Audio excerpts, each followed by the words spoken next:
मचिया बैठल माता कोशिला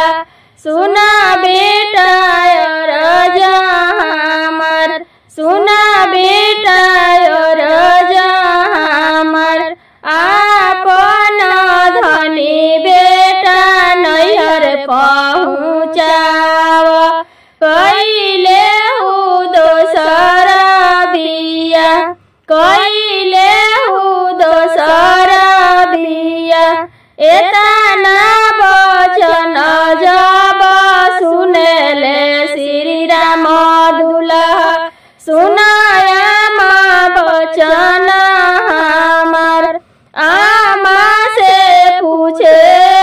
कबत आमा से पूछे कबत किया सीता आमा चोरानी से चटानी किया सीता कोखी के बिहुन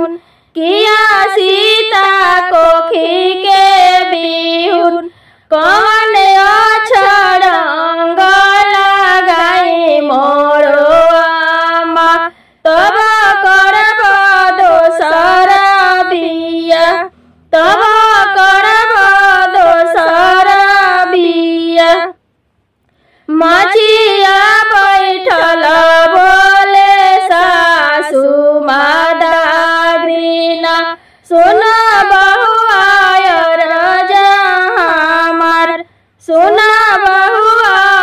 राजा हमर कवन कवन तप कैलू ए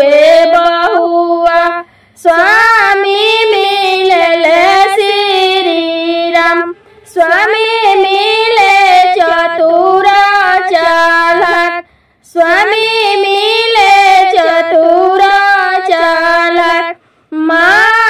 माघनाहनी ससुआगिना नाही तपनी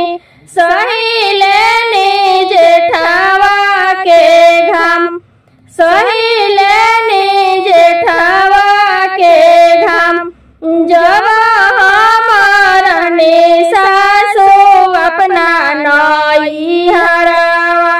नहीं देनी भाभी के दुख नहीं